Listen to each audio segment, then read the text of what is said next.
علامہ محمد اقبال کے بہت ہی بہترین اقوال۔ وہ بندہ کبھی ذلیل نہیں ہو سکتا جس میں یہ ایک خوبی ہو کہ وہ عاشق رسول صلی اللہ علیہ وآلہ وسلم ہو۔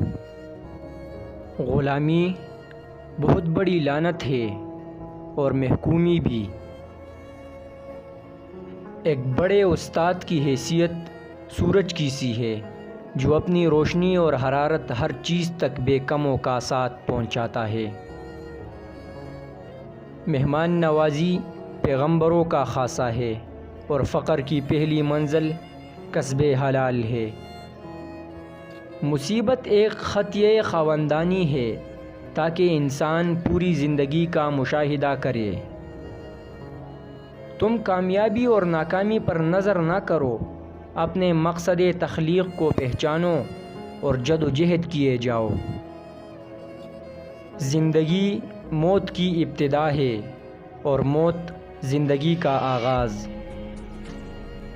جو شخص اپنی عظمت کے گیت گائے وہ کبھی عظیم نہیں بن سکتا۔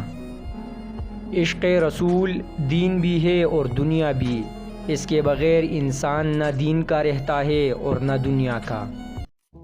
مسلمان کی حقیقی اثاثہ توحید اور ختم نبوت کے عقیدے پر ہے۔ یقین ایک عظیم قوت اور انصاف ایک بیش بہا خزانہ ہے اور صبر ایک عظیم سعادت ہے۔ دل ایک ایسی چیز ہے جو امیر کے پہلو میں نہیں ہوتا۔ انسان کو ہمیشہ یاد رکھنا چاہیے کہ نیک عمل کبھی ضائع نہیں ہوتا۔ کام میری نگاہ میں ایسا ہی مقدس ہے جیسے عبادت۔ مومن ریشم کی طرح نرم اور فولاد کی طرح سخت ہوتا ہے۔